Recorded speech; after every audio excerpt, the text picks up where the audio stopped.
Aku sering berpikir dulu kenapa sih kita harus membahas tentang hari kiamat. Iya. Bahkan bukan hanya membahas tapi kita beriman kepada hari kiamat. Benar. Dan salah satu hikmah yang aku dapat adalah bahwasanya mengetahui akhir itu sama pentingnya dengan memulai. Kalau kita bahas kiamat adalah salah satu ibarat yang aku temukan adalah kita itu benar-benar baru bisa siap untuk memulai kalau kita benar-benar tahu ujungnya apa. Benar. Dan kiamat ini adalah ujung daripada semuanya. Ada kiamat besar, ada kiamat kecil. Nah, yang kita maksud, yang kita bahas adalah kiamat yang besar. Itu sih kenapa Allah selalu ngingetin barang siapa beriman pada Allah dan hari akhir. Barang siapa beriman pada Allah dan hari akhir. Kenapa? Karena kalian pasti punya akhir. Walaupun kalian gak mati, kalian akhirnya kiamat. Iya, berarti hari akhir di sini kan bisa antara lu keburu mati atau Betul. lu belum mati tapi keburu ketemu kiamat. Betul. Iya. Dan itu sudah disampaikan oleh Rasulullah. Rasulullah ngasih tahu, kalian adalah umat yang terakhir. Dari kata Rasul, itu sudah fix. Udah fix itu. Kalian adalah umat yang terakhir. Nggak ada lagi umat setelah kalian. Itu kata Rasulullah. Berarti kita adalah umat menjelang kiamat dan nggak ada umat selain itu lagi. Pertanyaannya, berapa lama kita sampai hari kiamat? Itu yang kita nggak tahu. Iya. Itu dia, Tat. Apalagi kan kita kan selalu, apalagi makin kesini, ini tanda-tanda kayak yang kita omongin di episode sebelumnya kan tanda-tandanya yang disebut di Quran, di hadis-hadis udah kelihatan kan. Betul.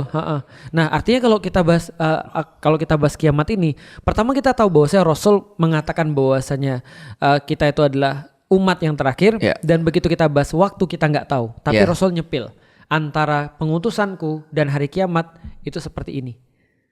Jaraknya? Iya, artinya nyambung. Artinya sequencing dia nggak ada jeda nih. Satu chapter. Artinya salah satu tanda kiamat adalah pengutusan Nabi Muhammad. Dimulai dari situ mungkin. Dari situ. Dan Rasulullah menggambarkan kiamat seolah-olah para sahabat yakin kiamat itu datang besok. Itu cara Rasul menggambarkan. Berarti emang udah dari dulu ditanamkannya gitu. Betul. Ya? Sehingga semua orang siap-siap. Maka contoh misalnya Rasul bilang, besok nanti kalau sudah datang kiamat, siapapun di antara kalian memegang bibit tanaman, bibit kurma, maka tanamlah bibit kurma itu. Walaupun orang tahu bibit kurma itu 15 tahun, 20 tahun baru berbuah. Tapi kalau kalian punya bibit, tanam. Kenapa? Karena yang penting adalah prosesnya bukan hasilnya. Iya. Ketika itu sebenarnya Rasul bilang bahwasanya nanti ketika kiamat akan datang begini yang kita bahas. Itu semua menggambarkan seolah-olah para sahabat khawatir banget bahwasanya kiamat tuh deket banget. Makanya salah satu tanda kiamat adalah pengutusan Nabi Muhammad. Ini adalah salah satu tanda kiamat dan banyak banget tanda-tanda kiamat yang lain. Salah satunya misalnya yang kita udah bahas, orang-orang yang nggak pakai sendal, orang-orang Badui berlomba-lomba untuk bangun gedung yang tinggi.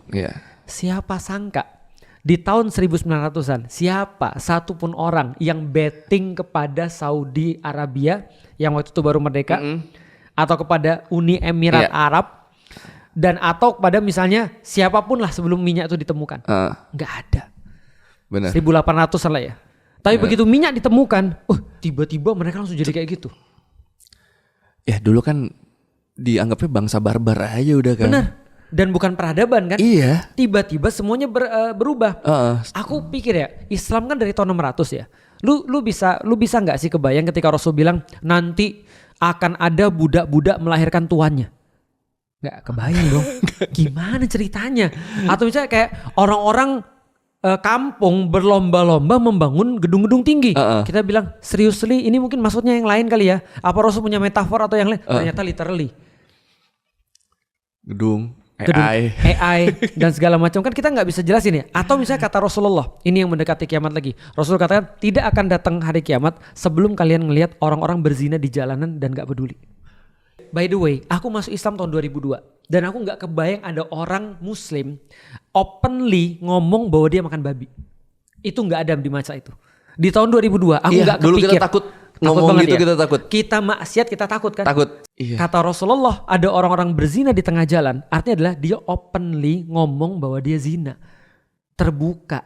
Dan dia gak ada masalah dengan itu, so what? Dan di luar itu Tat, secara harfiah di jalan pun emang ada sekarang Tat gilanya. Yang aku lihat ternyata bukan masalah orang berzina yang aku lihat. Tapi gak malunya itu. Iya benar. Dan lu tau gak? Gak malu apalagi yang aku lihat. Ternyata bukan orang zina. Menurut ada yang lebih parah daripada itu. Orang-orang maksiat udah pada gak malu. Di lokal misalnya ya, ada orang bilang, masa nggak boleh nitip? Come on. Nggak boleh nitip jabatan. Oh, wow. Iya benar. Iya kan? Iya. Openly ngomong bahwa dia nepotism. Ya kan? Ada orang bilang, aku tuh nggak seberapa. Kalau lu belum tahu barang itu, lu pasti akan bilang kritik. Tapi kalau sudah tahu itu barang, iya. Yang cewek, dia gitu. Iya kan? Paham gak sih maksud? Jadi openly ngomong bahwa dia tuh salah. Iya. Dan emang apa ada masalah dengan kesalahanku? Paham gak sih maksudnya? Dia ngomong bahwa, dan yang terakhir itu menurutku belum seberapa. Trump gila. Tunggu, Trump banyak nih quote-quote gilanya nih. Yang mana nih? Yang terakhir. Lu pernah dengar ini nggak ada orang namanya Jacob, orang Zionis yang ngambil rumah orang. Terus ditanya sama orangnya, itu rumahmu? Rumah, ya bukan. Bukan. Ini kan rumah saya. Iya memang rumahmu. Kenapa kamu ambil rumahku? Ya kalau misalnya aku nggak ngambil, someone else will take it. Someone else will steal it. Itu emang kelakuan Zionis di sono gitu kan? Ternyata kita sudah tahu Donald Trump terinspirasi dari siapa. Paham gak sih maksudnya? Nggak ada malunya tuh, ngomong nggak ada malu. Jadi, lu liatin gak sih ketika Charlie Kirk mati terus istrinya kayak apa? Oh iya. Aku pikir gini, sudah sampai di masa ini ya kita ya. Iya. Paham gak sih? Sudah sampai di masa ini ya kita maksudnya. Gila, kita kayak dibilang kita kayak kita tuh dianggap bodoh banget gitu maksudnya. Kayak kita tuh nggak punya mata. Iya. Kayak kita tuh nggak bisa mikir gitu maksudnya. Dan disajikan semua dan pengikutnya banyak. Nah itu loh maksudnya. Saya merasa saya bukan orang yang pintar ya. Iya. Tapi gini, gue sebagai orang pintar ya kalau lihat statementnya Trump atau kemarin yang istrinya Charlie kita, wah ngaco nih orang. Nalarnya masih ada gitu. Tapi kok ada yang kemakan tuh gimana gitu. Harusnya mereka lebih pintar dari gue. Saya tuh suka gitu. Ada pendeta. Tuhan memerintahkan kita untuk nyerang Venezuela. Come on. Itu lucu banget sih. Itu ada lu lihat gak sih? Iya. Itu lucu banget. Ini apa sih? Karena minyak Venezuela emang oleh Tuhan sudah disebut kalau itu punyanya Amerika. Dan lu perhatikan semua pernyataan orang tuh maksud, gila ini orang udah nggak pada malu lagi. Iya. Jadi maksudnya gini, di media sosial aja kadang-kadang muncul juga di feedku tiba-tiba ada orang dalam tanda kutip itu buat konten porno. Ya. Literally konten porno. Cuma dibuat supaya Instagram tuh nggak bisa ngelihat gitu maksudnya. Tapi pikirku ini yang diomongin Rasul nggak sih? Orang-orang sudah pada nggak punya malu sehingga berzina di depan umum. Dan ada yang orang yang kemarin ketangkep di Indonesia. Boni Pink atau Boni Blue. Boni Pink. Dia mau melakukan ini kan tindakan kayak gitu kan. Iya. Artinya dan dia bangga. Iya.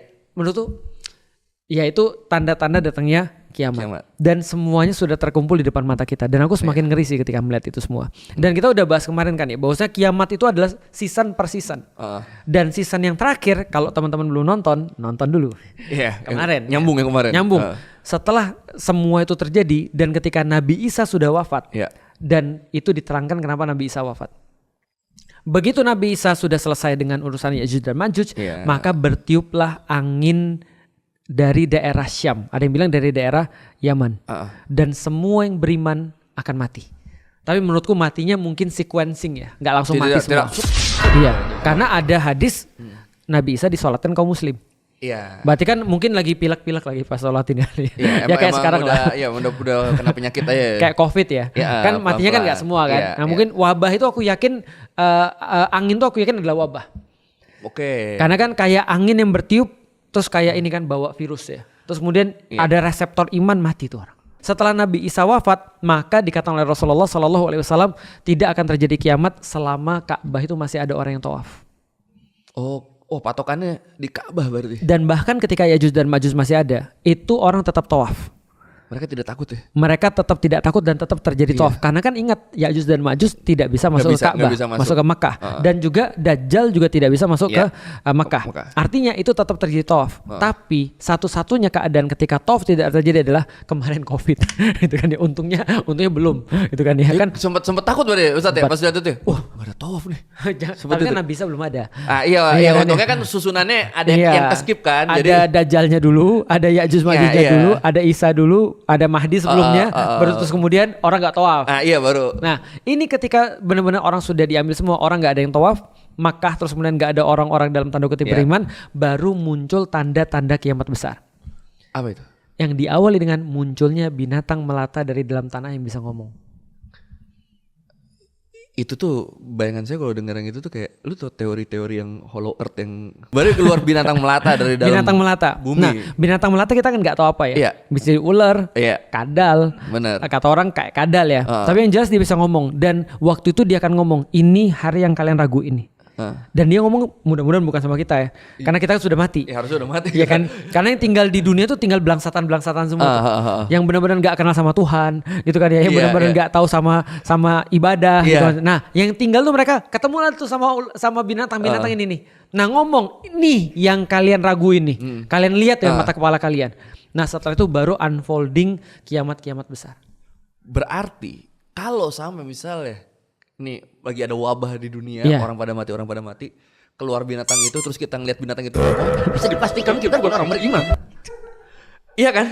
Dan orang yang gak beriman nonton podcast ini. Terus dia bilang, "Kenapa gua gak nonton sebelumnya nih?" Iya. Aduh, abit. Aduh. Iya. Jadi artinya yang tinggal adalah orang-orang gak beriman. Maka bumi ini memang sudah dipersiapkan untuk menghadapi kehancuran yang sehancur-hancurnya. Nah, di titik itulah aku nggak bisa bayangin. Aku punya banyak mimpi buruk sih. Dan lu punya mimpi buruk tentang kayak gitu-gitu nggak? Sejujurnya ya. Gue tuh dalam setahun tuh pasti minimal ada sekali mimpi kiamat loh. Iya, makanya. Lu mau tahu kapan mimpi kiamat tuh muncul biasanya? Kalau lagi ngerasa ini, anjir dosa banget gue nih. Saya kalau gitu. Kalau gue biasanya kalau gue tidur di saat-saat yang tidak diperbolehkan. Kan sering kali muncul mimpi-mimpi aneh ya.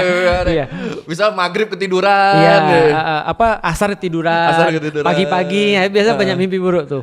Nah, tapi artinya kalau aku juga sama. Mimpi-mimpi kayak gitu kita sering banget ya. Pas kita bangun keringetan gitu kan ya.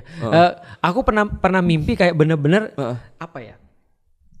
Gempa. Terus nggak ada tempat lari, tahu nggak sih kayak apa? Semuanya runtuh terus nggak ada tempat lari. Itu kayak bener-bener apa ya? Kayak apes banget sih. Iya. Paham nggak sih maksudnya? Jadi kalau masih ada tempat lari itu masih enak. Ini nggak ada tempat lari. Jadi itu yang dikatakan oleh Al-Quran. Ketika matahari sudah terbit dari sebelah timur, maka di saat itulah barat. Timur tiap hari.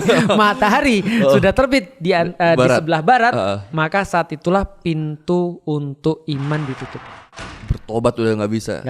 Bertobat udah nggak bisa. Karena orang udah nggak bisa bertobat, orang nggak bisa beriman lagi, orang nggak bisa beramal lagi. Kenapa? Paling bisa curhat bentar sama kadal. Iya betul. Nyesel bentar juga udah. Makanya. Kenapa udah nggak bisa tuh? Karena sudah jelas-jelas banget. Kan di dalam Al-Quran gini. Karena udah terlalu obvious. Jadi kalau lu tahu tobat, ini mah gara-gara lu takut udah. Bener. Harusnya dari kemarin-kemarin dong. Benar. Kata Allah, kita dikaruniai dua hal yang sama sekali berbeda. Ada kuping, ada mata. Kuping itu untuk dengar peringatan, mata untuk melihat penyesalan. Dalam banget tuh. Lah kan latarawunnal jahim. Setelah mereka ngelihat neraka, baru terus kemudian mereka nyesal.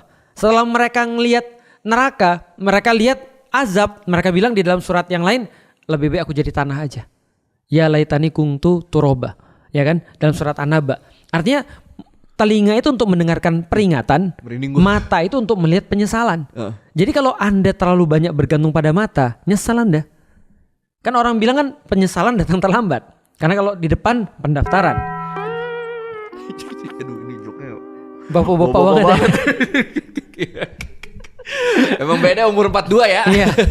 Nah, artinya kalau kita bisa lihat adalah orang-orang yang beriman itu biasanya mereka dengar peringatan. Dan Al-Quran itu untuk pendengaran, bukan untuk mata. Makanya mujizat-mujizat nabi-nabi yang lalu itu pakainya mata. Sedangkan Al-Quran pakainya kuping. Karena kuping untuk dipikir, mata untuk nyesel. Banyak kisah-kisah orang bijak yang matanya buta.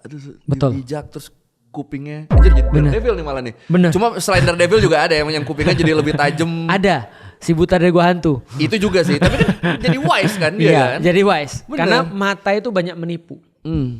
Banyak sekarang ada main ini tipuan otak. Tapi lewat mata kan. Iya. Nah karena mata ini yang paling banyak menipu. Maka sulap tuh kan dilihat tuh. Kalau didengar kan bukan sulap. Tapi padahal di saat bersamaan oleh banyak orang mereka tuh mengandalkan mata sebagai bukti. Kalau gue belum lihat langsung gue nggak percaya. Di hari kiamat kalau lu udah lihat lu telat. Iya padahal message-nya justru kalau lu ngandelin mata lu akan menyesal. Bener. Itu dalam banget loh. Kelihatan binatang melata nih. Iya, ya telat. udah kelihatan ya telat. Iya kan? Matahari dari sebelah barat nih. Ya telat. Paling lewat kuping cuma tiupan sangkakala aja. Nah, itu nanti untuk mati dan untuk berbangkit kan. Iya. Nah, itu semua terjadi. Jadi laut mendidih, semua yang sudah digambarkan sebagai apokaliptik lah ya. Itu apokalipsnya itu tuh bener-bener digambarkan harfiah gak, kayak tanah belah juga gitu. Itu bener-bener digambarkan gak sih? Coba lu bayangin. Lu tau gak sih orang-orang astronom pernah memprediksi bahwasanya segala sesuatu yang ada di dunia ini pasti akan mengalami kehancuran. Ya. Satu atau dengan lain hal. Contoh supernova. Iya. Namanya matahari itu kan bintang. Terjadi reaksi fisi kan. Iya. Namanya reaksi fisi kan pasti akan berakhir. Dan kita udah tahu apa yang terjadi ketika reaksi fisi berakhir. Maka dia akan jadi gravitasinya sangat kuat sekali, mengerut makan dirinya sendiri. Itu kan ya. Dan ketika begitu terus kemudian dia mengerut makan diri sendiri, maka matahari tidak lagi jadi penarik tata surya. Yang narik siapa? Yang narik adalah yang lain. Iya. Kalau bumi ini travel sekitar berapa ratus ribu kilometer per jam ya. Coba bayangin kalau dia misalnya nggak terkontrol terus kemudian lepas. Itu bisa jadi kayak apa ya? Kayak lu naik mobil tiba-tiba belok ke arah sebelah. Iya, terus gitu yang di dalam kan nguntal lempar semua tuh. Habis semua. Artinya adalah apa? Nguntal bahasa Palembang. Hancur semua tuh. Iya. Terlempar semua. Nah, artinya adalah apa? Artinya ketika dikatakan bahwa saya bumi itu mendidih, sangat mungkin karena ketika sudah nggak ada lagi atmosfer, lalu kemudian matahari atau bintang yang lain terus kemudian ngebakar bumi, itu jadi mendidih. Lalu kemudian dikatakan bahwa saya bumi terbelah, idza zulzilatil ardu zilzalaha, mengeluarkan isinya dan segala macam, itu benar-benar kejadian seperti itu. Jadi itu bukan metafor, itu adalah sesuatu yang bersifat literal. Dan pada hari itu baru mereka ngelihat terbelalak, menganga, lalu bilang ini benar. Itu terjadi tuh. Tapi sebenarnya gini. Ada satu lagi mimpi selain mimpi kiamat yang menakutkan aku. Akunya yang mati. Bukan hari kiamat. Nah, itu bikin aku juga stres sih. Di titik itu aku memaafkan kakakku untuk pertama kalinya tuh. Dan sering aku juga mimpi mau mati. Nah, di titik itu aku kebayang sih. Aku kebayang banget kalau misalnya ya kita sudah dalam satu keadaan di mana kita tuh mau mati. Itu rasanya ya, kepanikannya aku pikir sama seperti kiamat. Karena apa bedanya? Iya. Orang sama-sama kita mati. Sama-sama mati, sama-sama udah gak bisa tobat. Betul. Artinya itu efeknya sama kan. Ketika hari kiamat itu terjadi dan efeknya seperti itu, setakut itulah ketika kita setiap orang menghadapi kematian. Oke, ngomongin itu, saya gak tahu ini normal apa enggak ya. Tapi saya seiring, dulu kan saya sangat liar. Bodoh amat ya itu, kayak gitu. Sholat Jumat, ada pernah gitu-gitu. Nah, tapi entah makin kesini, saya tuh suka mikir gini, anjir, ini gue kalau mati sekarang masuk neraka pasti nih. Betul. Apakah itu normal, Tat? Makin tua. Ada satu filsuf, aku lupa siapa namanya. Dia ahli matematik. Nanti coba dicari, kayak mungkin ketemu. Dia ahli matematik dan dia membuat skenario. Skenario tentang orang percaya atau tidak percaya. Iya. Dia bilang begini, kalau kamu baik dan ternyata tidak ada surga, maka kamu tidak rugi. Karena seenggaknya tidak ke neraka. Betul. Kalau kamu baik dan ada surga dan neraka, maka kamu beruntung banget. Ya. Kalau kamu jahat dan tidak ada neraka dan surga, maka kamu tidak untung banget. Karena tetap pada akhirnya betul. Kita paham bukan kan? Orang yang baik. Betul. Tapi kalau kamu jahat dan ada surga neraka, kamu rugi banget. Jadi setelah ngelihat kemungkinan simulasi ini, maka kalau kamu nggak milih baik, itu kamu bodoh. Artinya ketika lu tanya tadi, ketika lu ngeliat semua ini, lu sadar ini adalah sesuatu yang gak baik nih. Dan lu pikir kalau gua mati, gua pasti masuk neraka. Sebenarnya lu lagi simulasi nih. Iya benar. Kalau gua lagi begini nih dan gak ada surga neraka, gua juga gak untung. Iya. Tapi kalau ada, gua rugi banget. Iya. Artinya itu adalah sesuatu yang menurutku akal sehat sih. Sebenarnya itu sama kayak logika yang temen saya yang itu, yang kenapa dia pilih Islam. Ingat gak? Betul. Ya karena Islam agama yang hukumannya paling berat. Betul. Dia pikir gitu kan. Jadi gue udah nyiapin untuk sesuatu yang paling berat. Paling berat. Kalau nggak kejadian itu, ya udah. Iya dia gitu. Berarti dia tidak rugi kan? Iya. Artinya ini menurutku simulasi cukup bagus bagi orang-orang yang berpikir. Setidaknya di antara 4 kemungkinan ini, masa sih lu mau pilih yang 2 di bawah? Iya. Yang mendingan yang 2 di atas lah. Itu sama-sama ada baiknya kan? Gitu kan ya. Tapi emang biasanya kalau lagi mikir gitu tuh, terus saya ngeliat misalnya di IG ada orang-orang yang seumuran atau lebih tua gitu. Kok dia masih gitu sih umur segitu? Apa dia gak mikir kayak gue ya? Kok gak takut? Saya juga gitu sekarang Tat. Makin tua makin banyak ketakutan. Itulah kenapa di dalam Al-Quran ada 2 musuh manusia. 1 arrogance, 2 ignorance. Ignorance tuh gak ada obat bro. Iya. Orang bilang, jadi orang bilang gini. Orang jenius itu ada batasnya. Tapi orang bodoh. Kebodohan tidak mengenal batas. Gak mengenal batas. Dan tidak ada obat. Gak ada obat untuk orang ignorance. Masalahnya itu. Kalau orang arrogance itu mungkin masih ada. Arogan tuh bisa diobati dengan kehantem Sesuatu. hidup, kehantem fakta apa Bener. gitu. Anjir ternyata gue selama ini. Kalau orang ignorance mau diantem apa? Iya, orang dia mereka aja peduli. gak sadar. Betul. Mending gak peduli. Mungkin mereka gak sadar. Betul. Nah, ignorance itu adalah orang-orang yang abai. Nah, jadi kalau ada orang ya sudah tua, terus kenapa masih maksiat? Aku juga kadang-kadang mikir gitu sih. Karena kan aku mikir gini ya udahlah kalau misalnya surga dan neraka pun gak ada, tapi kan lu punya anak. Iya. Kalaupun lu gak punya anak, tapi kan lu ada yang ngeliatin gitu maksudnya. Kenapa lu gak mau ninggalin sesuatu yang baik sih? Iya. Andai kan aku, Cak Nun pernah ngomong gini, andai kan agama tuh gak ada, apa kamu mau tiap hari bunuh orang? Iya. Paham gak sih maksudnya? Iya. Kan enggak kan? Enggak. Tapi walaupun agama enggak ada, kita tuh seneng ketika ngeliat orang seneng. Itu manusiawi. Iya benar. Emang Makanya kan kalau di escape kaosnya kan kita tulis menjadi manusia sebelum beragama. Karena ketika kamu jadi manusia aja, kamu sudah jadi tahu bahwasanya kamu tuh tidak perlu jadi orang jahat. Cukup jadi manusia untuk membedakan baik dan buruk. Bener, tapi untuk benar dan salah baru pakai agama, kan gitu kan ya. Nah, makanya ketika kita membahas misalnya contoh kayak kata-kata Cak Nun tadi, apa kalau misalnya nggak ada agama, kamu tiap hari mau berzina sama orang, ataukah kamu mau misalnya bunuh orang tiap hari? Nggak juga kan? Artinya ketika kita misalnya nggak ada agama, kita pasti akan memilih sesuatu yang bagi kita happy gitu maksudnya. Dan ini loh, kan di dunia juga udah terbukti kan, justru negara-negara yang kita bisa bilang tanpa agama lah yang gak beragama yang malah lebih manusia dibanding negara-negara yang sangat beragama sekarang. Bener kan? Setidaknya di agama-agama yang lain atau misalnya ya kita nggak tahu ya atau di negara-negara yang lain tidak ada korupsi haji. Iya kan? Belum pernah aku perasaan dengar Jepang korupsi haji. Karena kuotanya dikit ya kali ya. Ya mungkin karena Singapura tidak ada ngomong agama. Iya. Tapi pertanyaannya kenapa mereka itu ternyata kenapa mereka berbuat baik? Mereka bilang kami berbuat baik karena kami pengen menurunkan kepada anak-anak kami situasi yang lebih baik daripada kami. Benar. Berarti mereka mikir ujung kan? Lah kita disuruh bukan mikirin ujung lagi. Ujungnya ujung. Benar. Kiamat. Harusnya kan kita lebih termotivasi nih. Artinya kalau andai kan negara-negara yang gak punya agama aja, yang gak pernah mengenal hari kiamat aja, mau untuk berbuat seperti itu. Kalau benar kita ngerti tentang kiamat, harus kita lebih bagus daripada itu. Berarti bisa disimpulkan saudara-saudara kita mungkin banyak yang belum ngerti. Menurutku enggak sih. Coba bayangin ya. Ada satu ayat termasuk favoritku ketika aku lagi dizolimi. Atau aku lagi sedih. Maliki yaumiddin. Maliki yaumiddin artinya adalah satu-satunya penguasa hari kiamat. Iya. Artinya gak ada selain dia yang berkuasa di hari kiamat. Dan gak ada satupun yang bisa untuk influencing siapapun di hari kiamat. Berarti ketika aku dengar itu, oke, karena aku yakin dengan hari kiamat, aku tahu tidak ada satupun goes unpunished. Atau tidak ada satupun yang goes unpaid. Iya. Semua pasti dapat balasan, semua pasti dapat hukuman.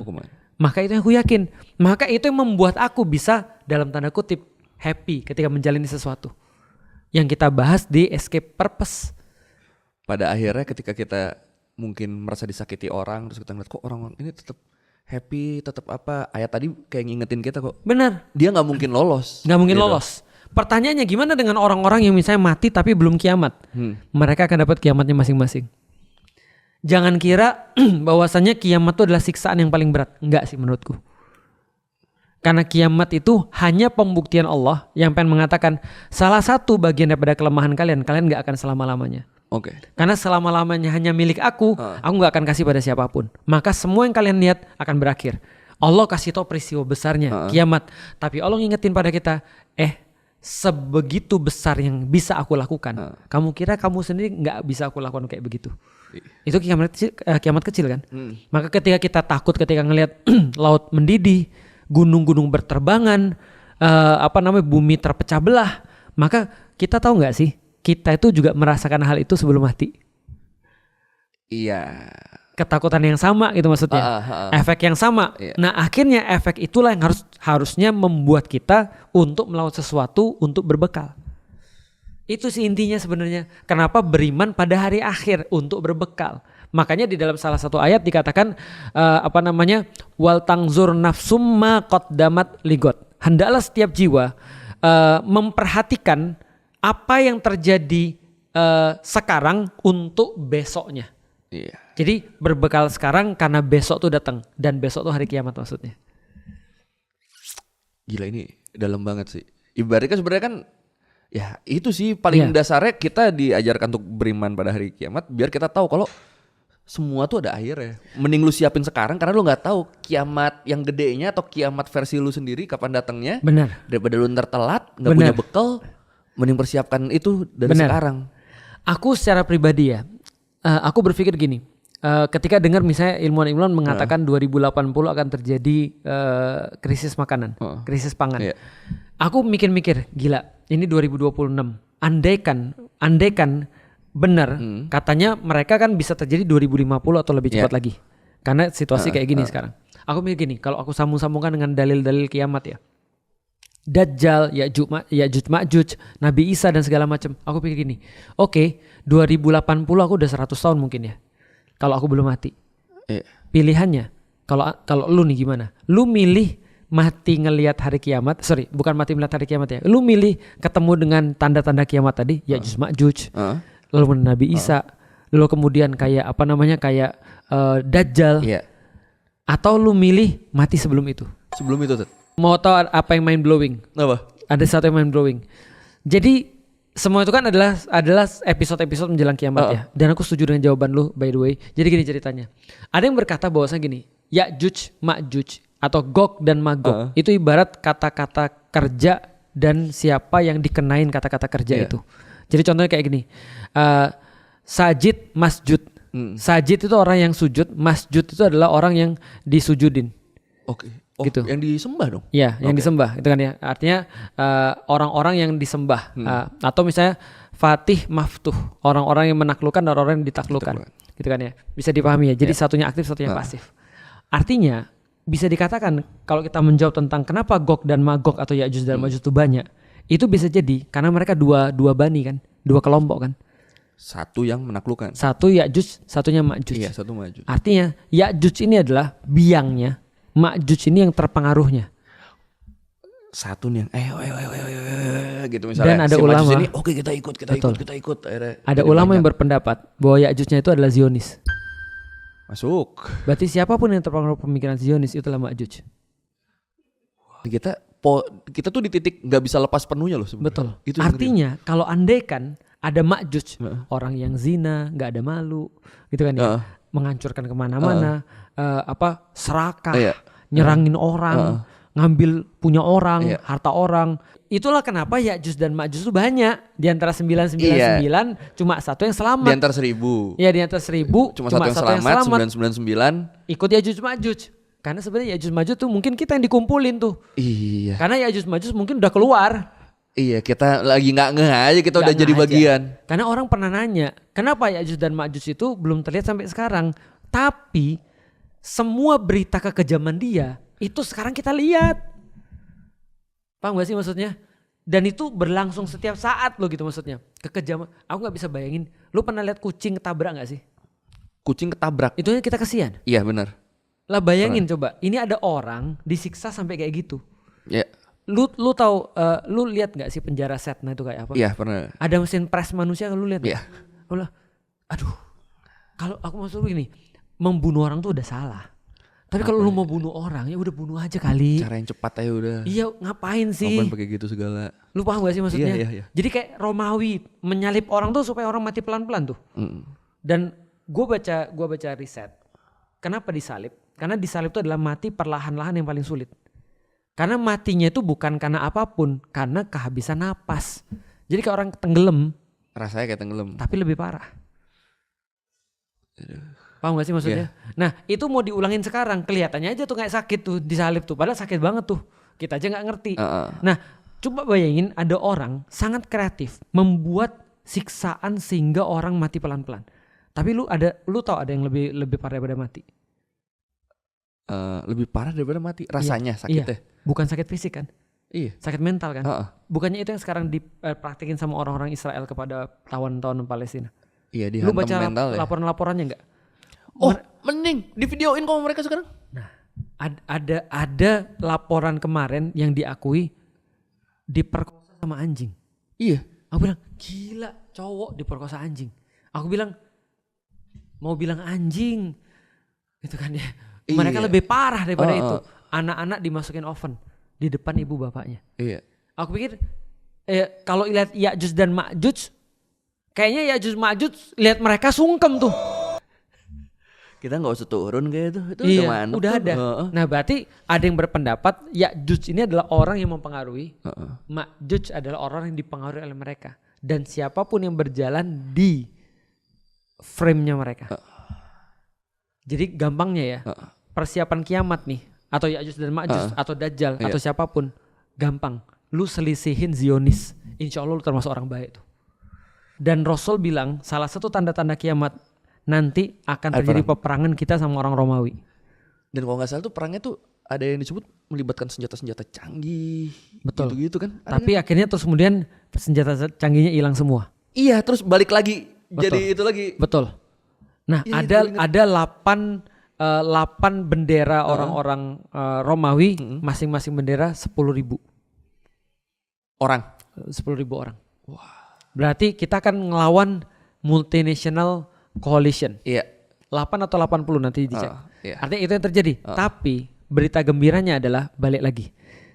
Ketika situasi jadi gini ya. Kiamat itu menjelang peperangan besar itu, menjelang kiamat itu semua situasi jadi nggak normal. Okay. Mereka jadi nggak normal, kita jadi nggak normal. Mereka jadi nggak normal, jadi kuat banget. Kita juga jadi nggak normal, kita juga kuat banget. Cuman aku nggak mau sih. Aku maunya sekarang aja lah. Cuma aku takutnya adalah karena semakin aku lihat, kok semakin deket. Iya.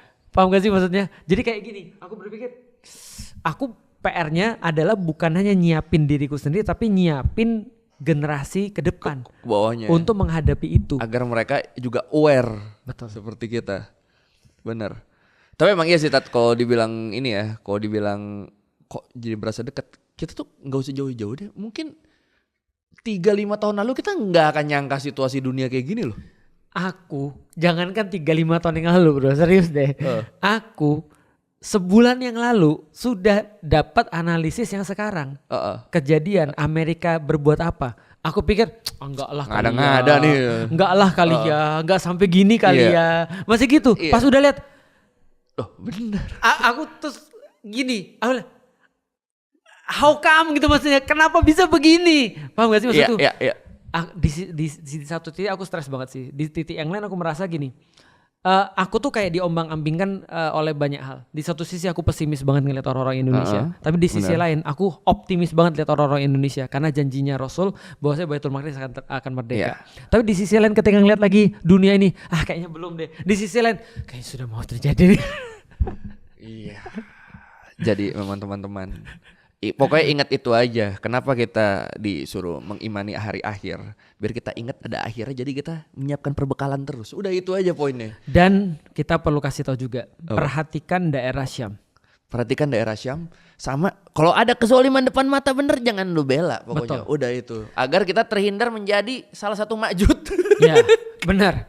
Dan di daerah Syam itu pusat seluruh indikasi. Syam. Jadi kalau ada BMKG, ada layarnya, itu Syam itu.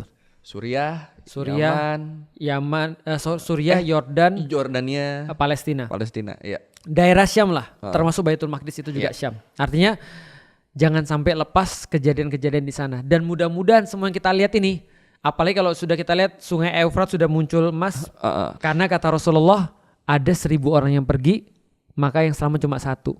Aduh. dan 999 berharap dialah yang selamat. Padahal 999 itu mati semua. Cuma satu yang selamat. Kata Rasul, itu salah satu turning point bagi segala sesuatu season yang unrevealed ke depan. Jadi